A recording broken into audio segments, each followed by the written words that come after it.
Streamline finally returned to action in Monza. The Tifosi are in high spirits after Berger's back-to-back wins, but can McLaren return to form? The 1988 Italian Grand Prix is next. Hey guys, and welcome back. I know it's been a while, maybe a bit too long, but I do return here for round 12 of the 1988 season, and we do indeed head to the Temple of Speed for 51 laps at Monza. The Autodromo Internazionale di Monza. It was too long to fit on that graphic right there, so I just shortened it down, but it is 51 laps. I think the modern race is 53 laps, but of course 1988 51 laps, and there is a bit of rain in the air for the race, but qualifying and pre-qualifying should be fine. And because we don't have the strongest car in a straight line, the objective today is just to qualify for the race, and that will be Martin Brundle's job. Going into this one, McLaren dominating in the championship ahead of Ferrari, who now have a nice healthy lead over Lotus. And Lotus are almost closer to 4th place Arrows than they are to 2nd place Ferrari now. And Benetton and Williams so close together for 5th place in the championship. Like I said, Martin Brundle ready and raring to go. Of course, he has no morale. To be fair, it should be slightly higher than last time because, of course, in Belgium, you may remember that we did score our first ever top 10 result, so there was positives to take away from that. But Martin Brundle has actually been rumoured with a few teams for next year. I personally would not hire him again because we've not had the greatest relationship with him this year, but I'm sure he can work it out at other teams. Let's check out the news for this episode. It was once again a story of McLaren failures, with Ferrari taking advantage at the last race. Neither McLarens managed to finish in Belgium, with Gerhard Berger winning once again. Ligier are over the moon as they finally get on the board this year, Stefan Johansson scoring the points for the team. Streamline are in high spirits after Martin Brundle got the team their first top 10 finish of the year in Belgium, but team boss James Early has played down their chances for the race at Monza. Julian Bailey finally returns to his Tyrrell seat after suffering injuries earlier on this year. Huub Rothengatter drops to the sidelines. Benetton are set to bring an engine upgrade for this weekend. They currently sit in 5th place, just 1 point ahead of Williams. Ferrari bring their final upgrade of the year with a new rear wing for Monza. The Tifosi will be hoping that the famous red cars can deliver this weekend. Eurobrunn save weight on their car, along with a new sleek body upgrade. They've really struggled to make it onto the grid this year, but can these upgrades change that? And that's all for the news. That Ferrari upgrade essentially makes them almost level with McLaren on this out of 100 upgrade scale, but they're actually still quite a bit slower than McLaren because of the engine. Ferrari technically have maybe a better chassis than McLaren, but don't have the same in terms of engine performance. Benetton extending their legs over Williams as well in that battle, in 4th and 5th in the table there in the bottom right hand side. Eurobrunn, of course, rising level with Coloni on 69 overall, and Streamline, it's now confirmed we will have no more upgrades for this season. You'll learn more about that in the mail section. We're going in descending order today instead of ascending order like we usually do. Barry Goodman, a couple updates. Just a few things for your consideration, James. We've now ruled out any new upgrades for this season in an attempt to focus solely on our 1989 Challenger and to save costs. Now that you have heard back from 3 drivers on the shortlist, please make a final decision with your team on who to sign for that first driver position. So before you do that, we will be voting in the Streamline Discord, of course, so if you want to join that, check the link in the description down below. But let's just hear what each driver has to say. Alex Caffey, Stefan Johansson and Andrea De Cesaris. So we cut the shortlist that we made down to just these 3 drivers. I've been in contact with them. They've replied. So let's hear what Alex Caffey says. He's interested. I'm flattered by your approach for me. I am definitely interested in the prospect of driving for your team next year. I have a strong relationship with Dallara, so that puts doubts in my mind about your team. I'm happy to discuss terms, but I hope you know the deal will have to be spectacular in order to pull me away from Scuderia Italia. So apparently Alex Caffey has very strong ties with the team he's at currently, and I assume he's going to be staying with them for next season. But I've personally heard rumours that Minardi are interested in signing him. So I don't know if he's really going to listen to an offer from us. Maybe it's still worth a go. Stefan Johansson says, where do I sign? I'm super happy to learn about your interest in my services for 1989. It's been a tough year at Ligier, but I did just secure my first points of the season in Belgium. Our form has suddenly took a turn, so maybe there's still hope here at Ligier. However, I am open to discussing a contract at Streamline for next season, as it seems Arnaud is definitely favourite at my current team. Stefan, I think it's a great idea to try and get Stefan Johansson on board. He did just score points, so maybe His form personally is on the up, as well as Ligier's. But Ligier, I don't know if they'll try and keep him. I know they're going to try and keep our new French driver for a French team. But Stefan Johansson, I think, is a bit more loose in terms of where his loyalties lie. And finally, Andrea de Cesaris says happy to accept. I think our discussions so far have been really positive, and I am happy to learn of your further interest in me. I am slightly out of practice having missed this season, but if you call upon me for next year, I will certainly step up to the plate. I'm desperate to get back on the grid, so any deal you offer me will most likely be accepted. I look forward to hearing from you soon, Andrea. So Andrea de Cesaris, I think he's good in terms of an option because he won't be as fast as Stefan Johansson, but financially might be the best bet because he's going to take less money to get on board. Stefan Johansson, especially his recent form, getting a point in Belgium, might make him a bit more costly. So you guys go into the Streamline Discord, go to the drivers section and vote which one you want to sign. Alex Caffey, Stefan Johansson or Andrea de Cesaris. Personally, I'd go with Stefan Johansson. I'm not entirely sure what our engine supplier will be next season or fuel supplier. I suppose the easiest would be to stick with Ford unless we bring in a driver that somehow brings manufacturer backing. I don't know if we could do that. We don't have Nakajima on the radar anymore, so that's not going to happen with Honda. Anyway, moving on to the news. Iris McCluskey from What F1 talking about Berger. Gerhard Berger once again picked up the scraps after McLaren ran into issues. The Austrian won in Belgium, which is his second victory in succession. Although Berger had a rough spell mid-season with 5 retirements on the bounce, he's never failed to score a podium in the races that he has finished in. Berger has scored 34 out of a possible 50 points during his 5 race classifications.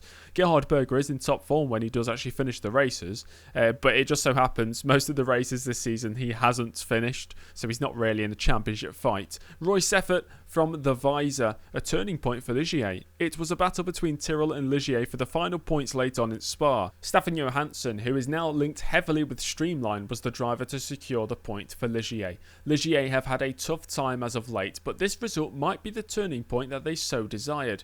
Will they kick on from this result and end the season in strong form?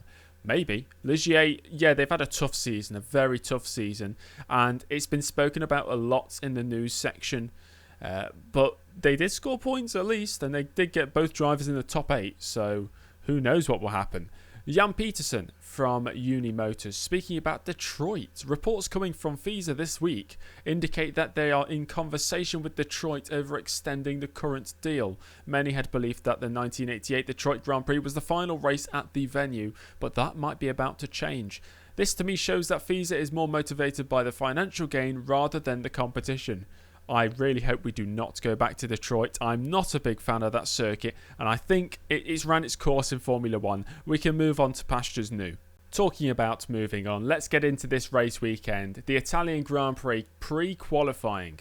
So pre-qualifying was underway and Nicola Larini in the Osella was the first driver to set a time, shortly beaten by Stefano Modena in the Eurobrunn as the circuit conditions were improving. Piercarlo Ghinzani though, only 3rd fastest out of the 3 drivers to set a time so far. Oscar Larori replaces Ghinzani as 3rd fastest in the session, and right at the end, Stefano Modena goes even quicker to claim first place in pre-qualifying. Modena, Larini, Schneider and Larori all make it into the main qualifying session, and once again Piercarlo Ghinzani miles off the pace down in 5th place. I can't imagine Ghinzani will be sticking around in Formula 1 next year. Zach Speed will definitely be looking for a more suitable driver for that place in the team. Anyway, let's check out the main qualifying session. The Scuderia Italia of Alex Caffey first out to set the fastest time, and newly informed Team Ligier, René Arnoux, behind the wheel to set the fastest time, and the times were starting to tumble. The Williams have Nigel Mansell next across the line to go into provisional pole position, and Williams' great rivals, Benetton, with their newly upgraded engine, Thierry Boutsen, onto provisional pole as Martin Brundle heads out for his first run in the session, and it's a 1:36.1. He'll have to go quicker if he wants to make the grid today. And its normal service resumed at the top with McLaren's Alain Prost taking pole. The Tifosi not happy as halfway through the session neither of the 2 Ferrari cars have made an appearance. Senna's first flying lap is only good enough for 2nd place, so Prost seems to have the advantage right now.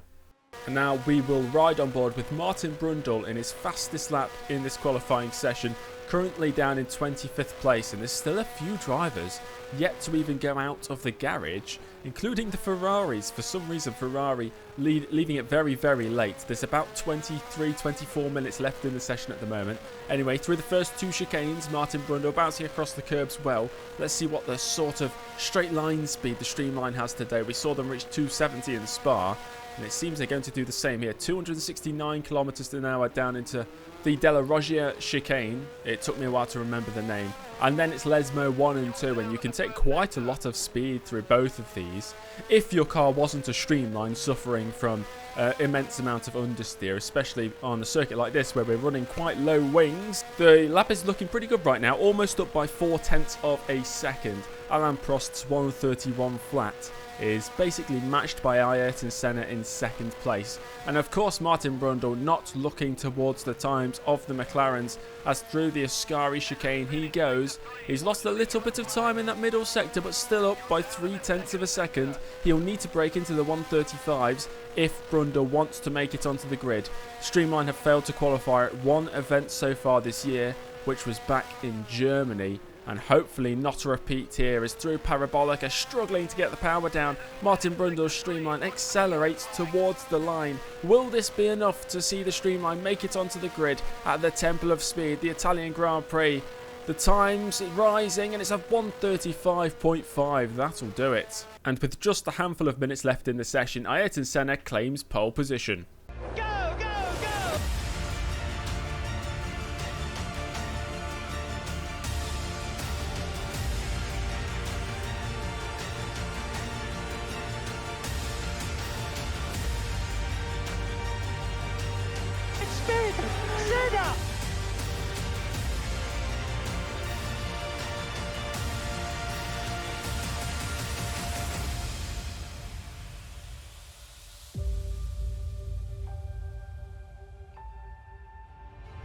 It's the Brazilian of Ayrton Senna on pole position again, just ahead of his teammate Alain Prost. The 2 Ferraris left it late in the qualifying session, but it's Berger third with his teammate Moreno in fourth. Thierry Boutsen leads a Benetton charge.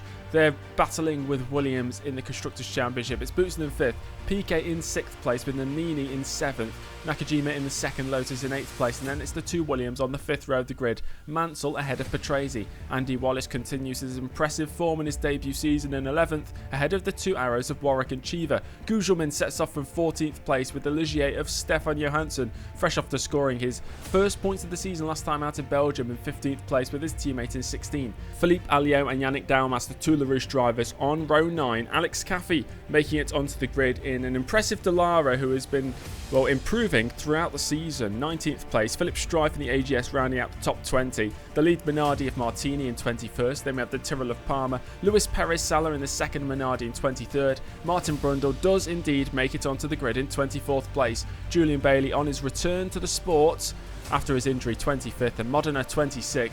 That means the 4 drivers missing out is Larini, Tarquini, Larori and Schneider. There is rain in the air. It was raining just prior to the start of this race, so the track is damp and drivers will be on the intermediates or the wet tyres. 2 stops is the way Martin Brundle is going. 51 laps to this one, and Brundle will be scheduled to stop on lap 17 and lap 33. Well, there's only one more thing to do, and that's go racing. The 1988 Italian Grand Prix is next. Here we are on the grid, and the lights are already out, and then a rain-soaked Italian Grand Prix is underway. Which way does Martin Brundle choose down towards turn 1? The spray is abhorrent. How can you see anything? And Brundle already down to 26th place, now up the inside of Perez Sala and Perez Sala's teammate Martini. So the Minardis have had a really bad start to that race. Jonathan Palmer also disposed of, so Brundle, oh never mind, Palmer back round the outside on that second chicane. Brundle 24th place where he started, so he's not moved up any positions, he's not lost any either, and that spray is absolutely extreme. No red flags on the horizon though, everybody here to race and race hard. It's down towards the Della Roggia chicane we go. Palmer going defensive, Brundle almost running into the back of the Tyrrell. Those two British drivers, they've come together a number of times so far this season, as later on lap 1, I think Palmer's had a coming together with his teammate there, as Brundle, trying to avoid the incident, is up to 23rd place. And it was Palmer running in the back of his teammate Bailey, or the other way around, I think. So Palmer now down to last place, as back on board with Martin Brundle. There's the front wing on the floor. So both Tyrrells involved in that incident on lap 1, and Bailey's grand return to racing after missing the past 9 races, I believe. Not off to a good start. There's Martini slipstreaming his way past Martin Brundle, and Brundle running into the back of him into Parabolica we go, and there's a yellow flag. Perez Sala behind seems to have ran into an issue.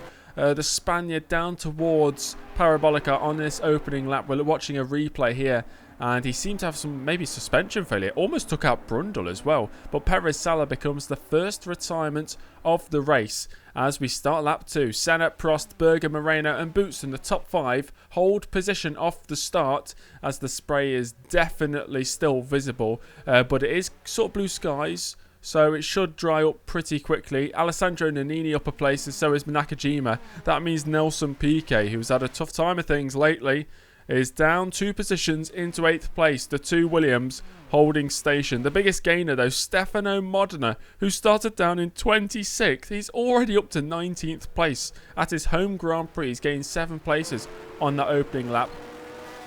Back on board with Martin Brundle at the end of lap 1. That's Palmer going into the pits. So it was Bailey in last place.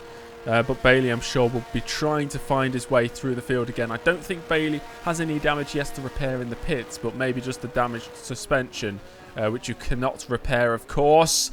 As that's wide from Brundle into the first chicane, and he loses those positions to Martini and Bailey. So now 24th place out of 25 drivers left in the race, and it's not looking too good. Lap 6 for Martin Brundle. Tap with the wall on the exit of the Ascari chicane, but no damage done. It's really tough out there for Brundle. He had a little bit more pace in qualifying compared to the race, as the intermediate tyre is now being considered on the Streamline pit wall, as this is lap 6. And Johansson, who scored his first points of the season and Ligier's first points of the season last time out in Belgium, retiring due to gearbox issues, as Brundle stays out yet another lap. 23rd place though, and here comes Palmer, slipstream, and a much stronger engine and a stronger car. So Jonathan Palmer upper position. Now Martin Brundle lies in last place on the road, but Palmer actually into the pits on lap 8 to put on the intermediate tyres. Martin Brundle follows him in on the following lap. Brundle in for the intermediate tyres. Need to get that car slowed down. Don't speed, don't run over any of the pit crew.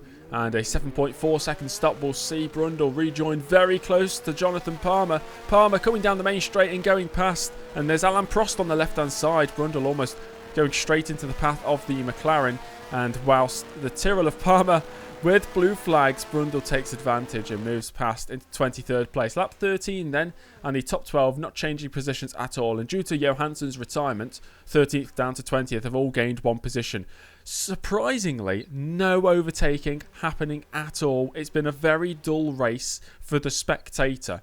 And I'm sorry to say that to you guys watching at home, but it's just not really exciting. You'd expect there to be lots of overtaking based on the circuit characteristics, but nothing really happening at all. Standout performance so far. Maybe both the Benettons being in the points after their engine upgrade. It's looking good for them. The Ferraris really not challenging the McLarens, although Gerhard Berger apparently on a different strategy, which might help him later on in the race, as on lap 13. That's Martin Brundle making another slight mistake, going wide, and through goes Palmer. So Brundle now down to last place.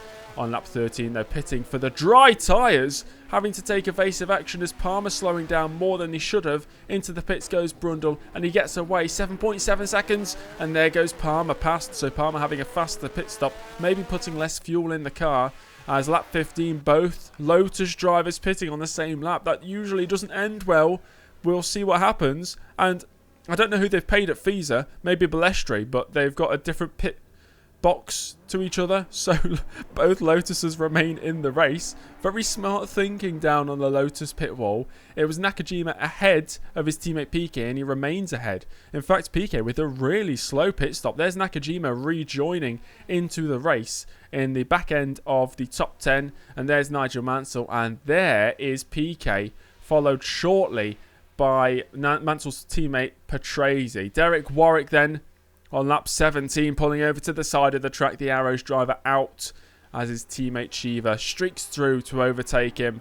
And sadly for Ligier fans watching, it's another double retirement as René Arnoux down that back straight towards the Parabolica on lap 21 sees his chances of a finish here go up in smoke. Apparently it was the engine failure, but we don't see any smoke as Martin Brundle. It's not looking good for him. He's 15 seconds behind Jonathan Palmer. It's really not looking good as Piquet slightly wide there through Curva Grande, and that will give Patrese a chance to go past. And both Williams now ahead of the Lotus, but both Williams also behind another Lotus, as this is Philippe Streiff with an engine failure. That's spectacular through the De La Roggia chicane. Philippe Streiff adds his name to the list of retirements here today. And because of the lack of action today, lap 26, we're halfway through this race. There's not been too much in terms of TV coverage. Ayrton Senna still leads, Alain Prost into the pits, so Gerhard Berger has gained another position up to second place. Thierry Boutsen has also jumped Roberto Moreno, so one Ferrari struggling, whilst Berger, the other Ferrari, really benefiting. There's been a few more changes further down the grid due to the retirements. We've seen Eddie Cheever jumping up 2 positions. The biggest gainer, though, in the past 13 laps is Pierluigi Martini, who was down in 21st place on lap 13.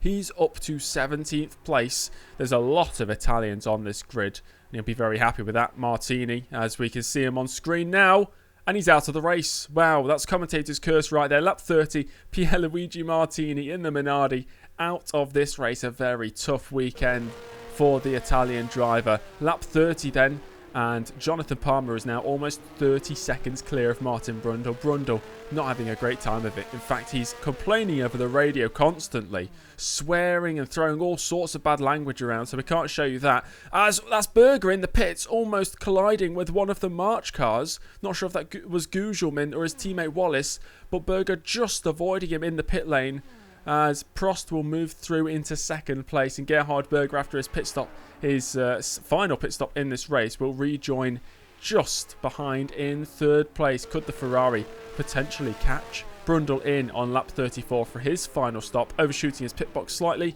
but it's an 8.0 second stop, and of course he'll rejoin far down in last place. The final race update then on lap 39, 75% of the way through this race. It's Senna from Prost from Berger. Moreno now up above Boutsen again through the pit stop phase. Mansell has jumped Nannini. Nannini was running in the top 6 for a while, and as you can see him on screen there trying to challenge Mansell. He's now well outside the points in 8th place. Patrese and Piquet. Nelson Piquet has had a terrible time of it lately, and he's down in 10th place right now. No chance at points. His teammate Satoru Nakajima really outperforming him this weekend. Stefano Modena, who had that fantastic lap 1, he's up 3 positions from the last update into 17th place. As this is the battle again. Lap 40 between Nannini and Mansell. He tried it on the previous lap, and this time can he pull off the move? Mansell once again defending. It's basically a replay of what we just saw, and Nannini does manage to get through in the end. Lap 41, Alex Caffey in the Scuderia Italia, linked with Streamline, and he's also linked with the retirement list as he retires on lap 41, exactly where René Arnoux retired earlier on in this race. Lap 47, only 4 laps to go, and Prost's lead in second place over Berger in third has come down to just about a second. Could Gerhard Berger do it before the end of this race to really throw the Tifosi into pandemonium? It's not going to happen though, as lap 51, Ayrton Senna around the final corner for the final time. The Brazilian wins here, returns to the top step of the podium. He's the winner of the 1988 Italian Grand Prix and moves 1 step closer to that championship, his first ever championship. Teammate Prost in second, and Gerhard Berger lost out due to traffic on the final few laps in third place. Martin Brundle, maybe his worst race of the season. Possibly Detroit was worse, but Brundle across the line in 19th and last place. Streamline have got a lot of work to do to make this car competitive for next season. And who do they hire as their next drivers? First, second and reserve driver, all to be announced. Moving on to the race results, Senna wins, and it's a McLaren 1-2 with Prost in second place. Gerhard Berger does bring at least a little joy to the home crowd. He cannot repeat his wins last time out in Belgium and Hungary, but he's still on the podium. His teammate Moreno also in the points. Boots are claiming 2 points there, and Satoru Nakajima, I think, is one of the standout drivers of the day in 6th place, with his teammate Nelson Piquet all the way down in 10th and a lap behind the leaders. Andy Wallace impresses again in 11th place. That's where he qualified as well, and both LaRouche drivers in the top 15 come the end of that race. Julian Bailey on his return finishes 16th, and Stefano Modena, a solid result for the Eurobrunn, 17th place. Palmer outperformed by Bailey this weekend, and Brundle the final driver to finish in 19th place, but 3 laps down.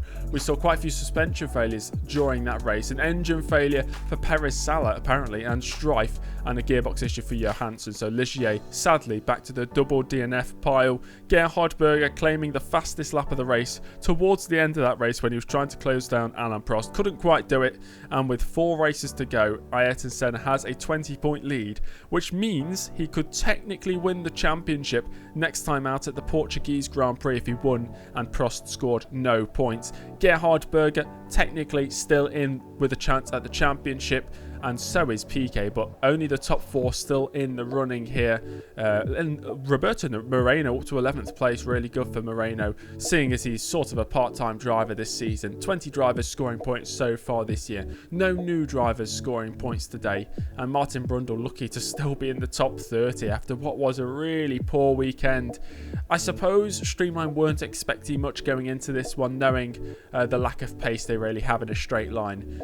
Julian Bailey, though, still last, even though he finished got his best finish of the season so far in 36th place. He is still classified in last place in the championship. Moving on to the team standings, and McLaren have pretty much wrapped it up. 4 races to go. That means there's a potential 64 points on offer. They've almost done it, They'll probably wrap it up next time out at the Portuguese Grand Prix. Ferrari really solid in 2nd place now. Lotus have struggled the past few rounds, but Nakajima into the points today will be a slight highlight for them. Benetton, of course, scoring today as well, but Williams nowhere near the points, and Streamline still in 16th place. It's probably where we are going to finish. I can't imagine we'll get another top 10 result this season, but you never know. Anyway, guys, thank you so much for watching. I'm so sorry it took this long to make the next episode, but we are back. Hopefully I can make them a bit more regular, we'll see. Thank you so much for watching though. If you did enjoy, make sure to give the video a like. Make sure to get yourself in the Discord, the Streamline Discord, so you can vote on the new drivers. Link down in the description below, and subscribe to the channel if you're not already subscribed, and I'll see you all in the next one. Goodbye.